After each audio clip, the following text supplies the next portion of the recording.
Welcome back from the break, and many thanks for all of you who are still watching, and for those who are just joining us, thank you very much. This is the Business Insight. I have two brilliant guests in the morning here, and of course guests who are making sure that you feel comfortable with making these deposits, trust me. And of course our conversations are continuing, and we are going to be sharing some of this particular feedback from those of you who have been giving us your views from there. Ben Sebuguzi, many thanks for watching. Of course, you've actually said it is good to know about deposit protection, and of course you feel it's a worth kind of conversation here on the show. Of course, we do have two questions here. There is one which says, where does the DPF generate their income from? Brian Alvins Mugera on Twitter. I think I'll start with the CEO here in regards to that kind of question before we dig deeper in in understanding other situations. Where does the Deposit Protection Fund generate the income from? Okay. Thank you very much, and thank you to the viewers for being inquisitive, because when we answer these questions, it helps a lot of people to understand about the DPF. Okay. My colleague Patrick has indicated that we have contributing institutions, those institutions that are licensed and regulated by Bank of Uganda, contribute to the Deposit Protection Fund. So what happens every year, we look at the amount of deposits that they hold, and then we charge them 0.02% of that amount, and they pay us that amount. We call it our annual premium. Okay. So once we get in those funds into the Bank of Uganda account, is still operational, like I explained earlier, okay, that we started as having a Bank of Uganda account. So once that money hits the Bank of Uganda account, we use a small part of it for our operations, like our salaries and so on, but a majority, a large percentage of that is invested in treasury bills and bonds. We have a highly qualified investment team at the DPF. They invest this money in treasury bills and bonds and try as much as possible to ensure that there is a sufficient return that comes in. And so these premiums that come in keep growing. And as I speak now, those premiums have grown to a substantial amount. So the depositors should know that if anything happened to their bank, we'll have the money to pay. Oh, okay. Yes. Patrick, a quick one here. Yes. There's a question saying that are banks failing to compensate their clients who lose money from their accounts unknowingly? I don't know how the structure of this question is a funny one though. It says, are banks failing to compensate their clients who lose money from their accounts unknowingly? What brings the DPF into existence? Or if I'm to break it down, I think he wants to know is it because the banks are failing to compensate their clients after maybe they are running bankrupt, that brings the DPF into existence, or something else? Well, it's like you said, the question is not very clear, but let me see if I understand the perspective. The banks not being able to pay their clients, to compensate their clients, already by the time a bank is closing, it means that capability has been negated. It's no longer capable of doing that. Yeah. And that is precisely why the Deposit Protection Fund exists. Okay. So that when the bank finds itself in a scenario where it cannot handle those issues, the decision is taken using the normal processes. The regulator, Bank of Uganda, they do their part and they say, you know what, it is safer for you to exit the industry. Okay. And it has to be a managed process. You don't just exit anyhow. So the fund then comes in. I think that's what I can say regarding that question. Yeah. I think it's well answered there. Let me get back to Ms. Julia here. Does the deposit protection also protect deposits on mobile money accounts? And does the DPF mandate extend to our circles? We have quite many in the country, by the way. Okay, those are two questions, very interesting questions. Yeah. So the Deposit Protection Fund does not provide direct protection to monies that are held in mobile phones, mobile money account phones, accounts. But the government of Uganda put in place a National Payment Systems Act. And within that act, it says that once the Bank of Uganda, once the banks, you know how mobile money works. Every virtual coin is supported by a deposit in a commercial bank. Okay. Yes.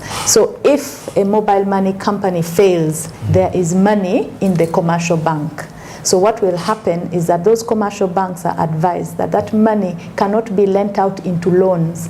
It has to be invested in treasury bills and treasury bonds, which means if the mobile money operator collapses, that money which is safe in the commercial bank will be liquidated to pay those mobile money account holders. So in other words, the country has another mechanism of protecting the monies that we have in our mobile money accounts. Okay. And therefore, I'm encouraging Ugandans continue banking or putting your money in those mobile money accounts, because they are also protected by the government of Uganda through that mechanism that I have explained. So that means the SACCOs in here are not by any... The second question was about the SACCOs. The first was the mobile money. So for the SACCOs are generally regulated by another ambit of government, not Bank of Uganda. We have the Uganda Microfinance Regulatory Authority. And the information that I have is that they're also trying to set up a fund to protect them. As we speak now, that is in process. But also the government is at the tail end of having the large SACCOs get regulated by the Bank of Uganda. And once those large SACCOs come into the Bank of Uganda, they should continue banking with confidence, and also those who are banking with those institutions regulated by the Bank of Uganda should bank with confidence. And the public should know that the government is not sleeping. We're always looking at how to protect the depositors who deposit in different types of institutions, including SACCOs. Okay, let me have my question here. That is going to the both of you.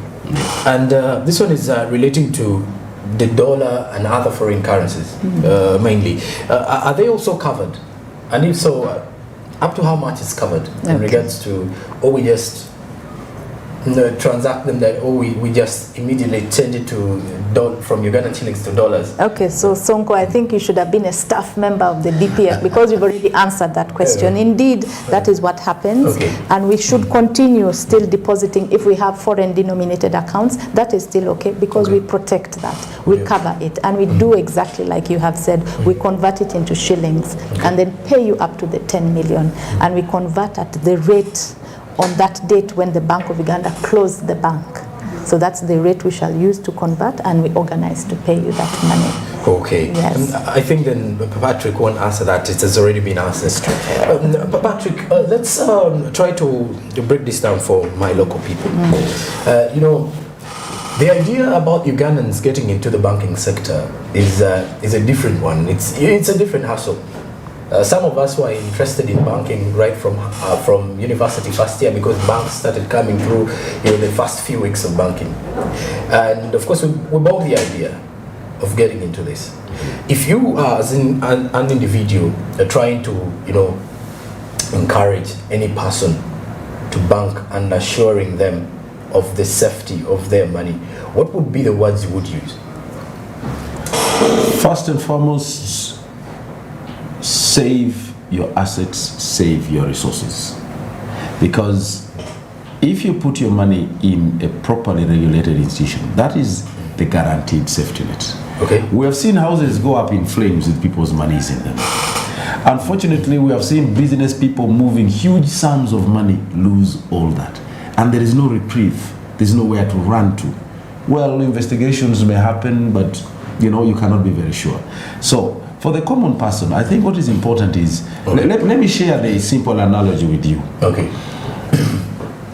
If you don't have a toothache, you will not know where a dentist is located. Very true. And toothaches are very funny. They come in between 2 to 4 a.m. During the day, there is no problem. Everything is fine. It is in the dead of the night that the toothache will come. In the same vein, sometimes you will not be aware that the financial situation is going to go down to get you off guard.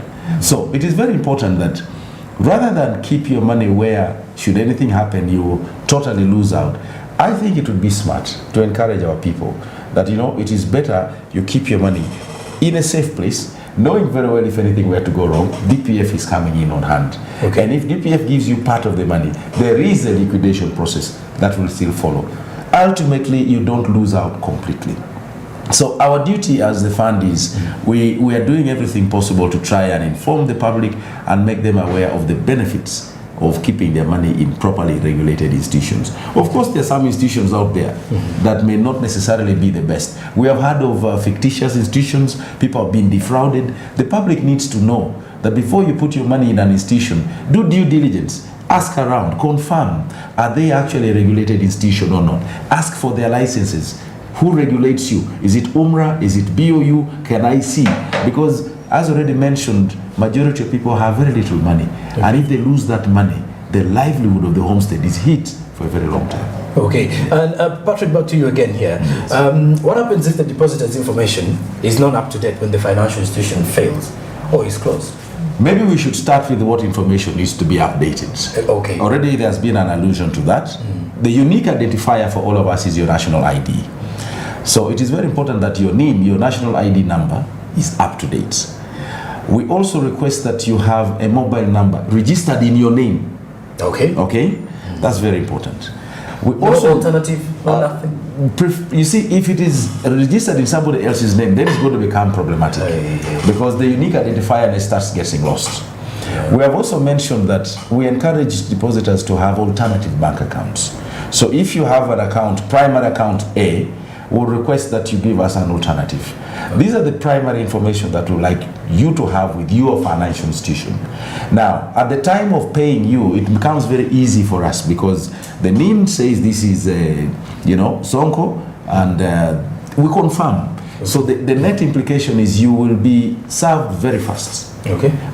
The law provides that we should pay depositors within 90 days post a closure, but we have developed systems and are working to ensure that we pay in a much shorter time. Okay. Now, the implication of not having your information updated is that we will take longer to verify that this is actually Sonko. Okay? And you know that when a financial institution goes down, it's a distressful situation. Everybody wants to have their money back and so on. So any delays in updating your records with your financial institution has that impact of you not being paid as fast as the rest whose records are up to date. So we continuously keep telling depositors, every time there's any change about those facts about you, please notify your financial institution.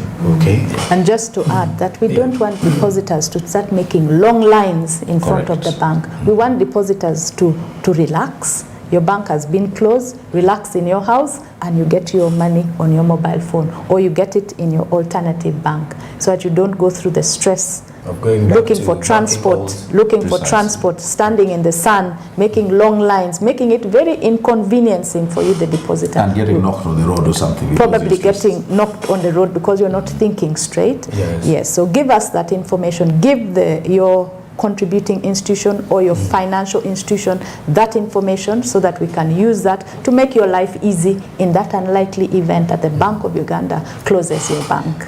I think in the long way we're going to be, we do realize this is a simpler way of promoting saving in this country and improving the financial inclusion conversations amongst everybody. But also, speaking of deposit protection and everything, just a quick one to both of you here. Normally, I want to understand, there is something that normally happens after these banks, close immediately. The speculation comes in fast. Correct. And then after speculation is done, the bank is down. You're in denial fast. You're like, how can this sort of bank with such magnitude of a brand close down? What should any depositor do in circumstances when a bank closes or shuts down? Today, for example, you've been saving with this bank. What is the first step they should take? Because the panic attacks coming, anxiety is here and there. What advice would you give to such a person when such a circumstance happens? It rarely happens, we should say. But in unforeseen situations, what then would you advise this? Okay, so immediately the Bank of Uganda decides that a bank has to be closed. There's going to be an announcement to the public telling them that the Bank A has been closed. Sure. The Bank of Uganda will also say that customers will be paid by the Deposit Protection Fund. At that point, the Deposit Protection Fund will advise customers that if you have given updated information to your your financial institution, remain calm. The Deposit Protection Fund is going to pay you. If you haven't given that information, the Deposit Protection Fund will at that point advise those customers on which payout agent to approach.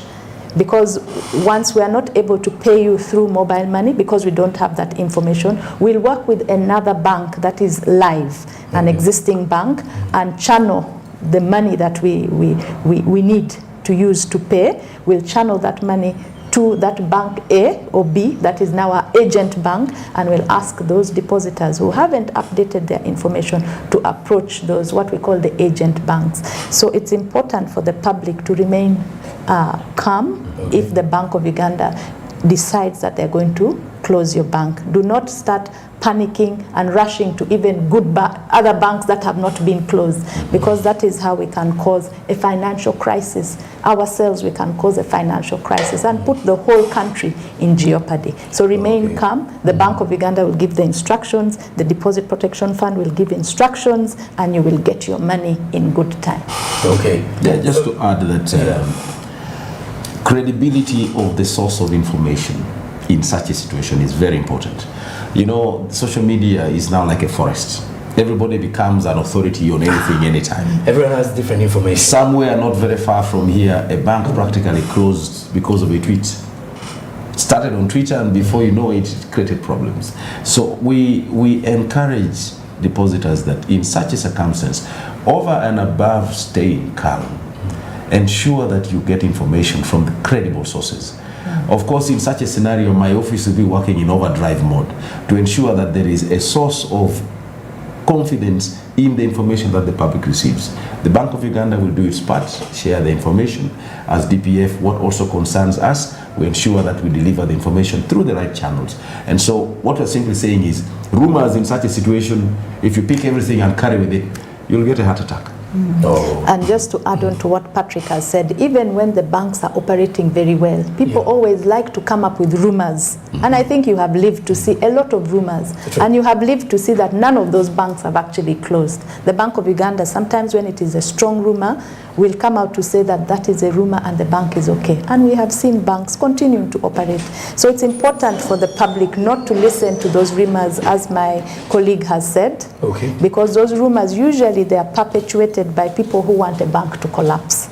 So please wait for information from credible sources. That is, the Bank of Uganda is the one that will announce a bank has closed, and the DPF will come and advise you on how you will be paid your money. All right. Yes. And as we're coming up to the end of our conversations, I want to believe or leave this to you, that you get to realize that at times, if you have information and information about yourself and information about the available kind of situations in the country, there is no way you're definitely going to fail with life. Because at times, if you have information that your bank is going to close and you've been saving, then you'll also have information on what you're supposed to do at the end of the day to recover your deposits. So that is what we've been definitely trying to break down for you. And I want to believe that at least you have some quite a good information or piece of information for you as an individual, a business person, depositor, or a saver with a given bank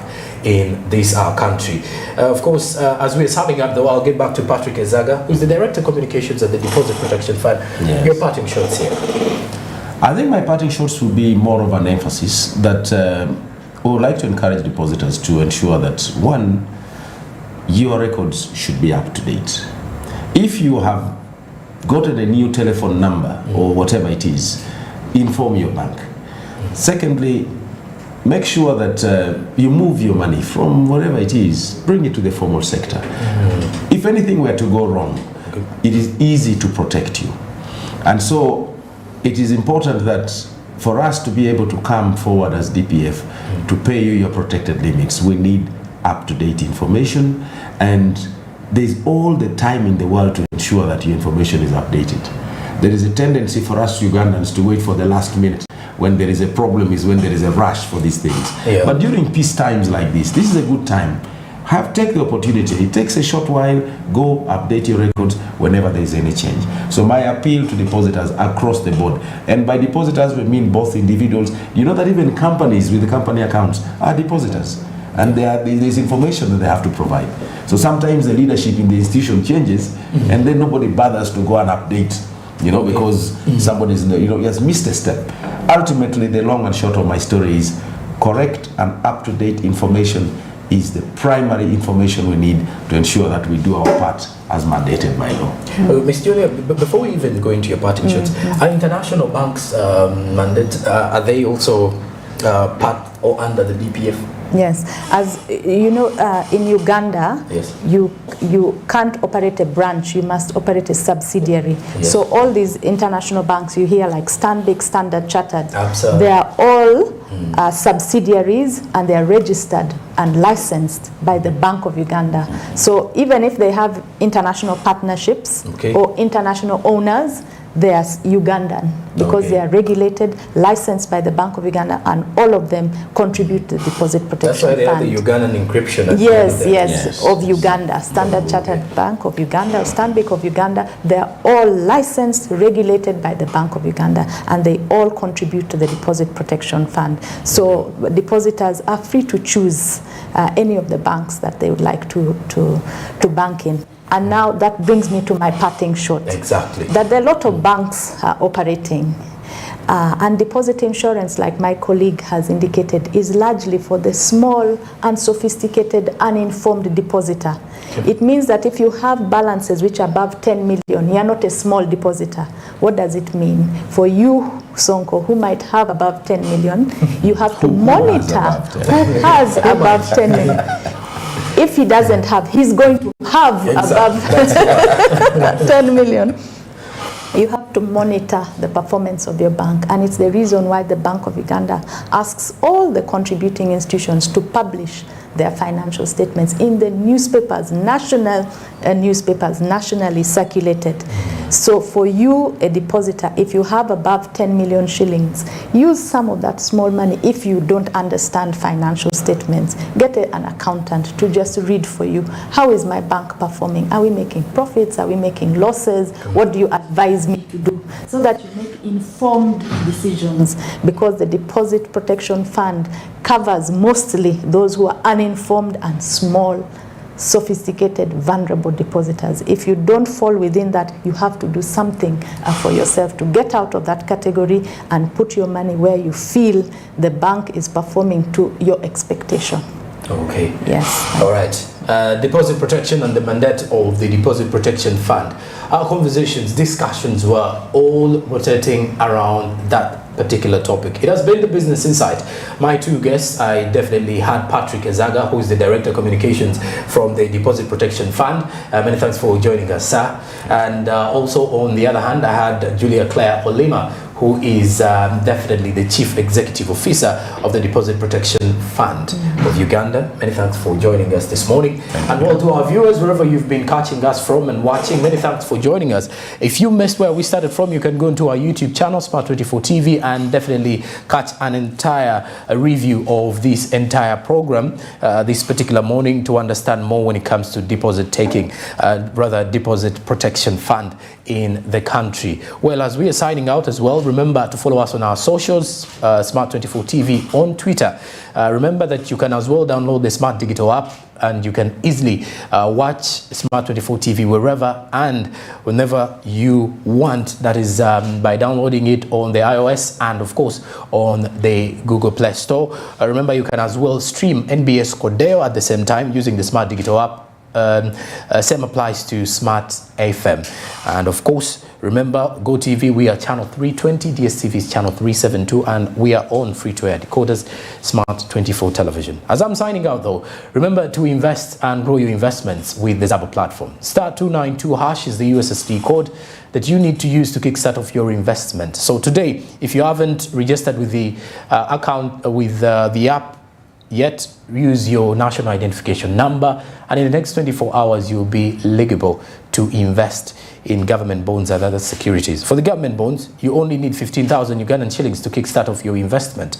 It's that simple and possible. 8:15 a.m. is when the markets open to 3:15 p.m. East African Standard Time. You should as well note that these markets are fully closed during the weekends and on public holidays. Zabu, my money, my future. It is powered by Alltex East Africa, which says do something new. Well, our business insight this morning has been powered by the Deposit Protection Fund of Uganda. Your deposits are protected is the catchword. We wish you all the best for the day and a good morning.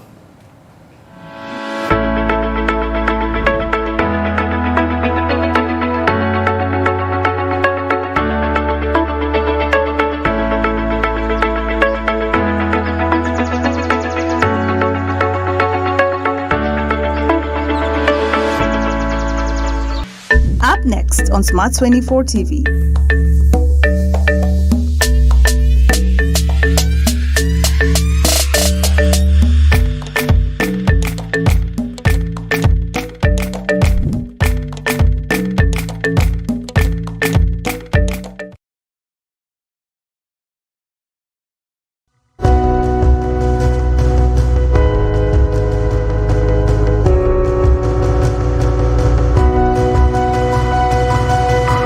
Smart 24, driving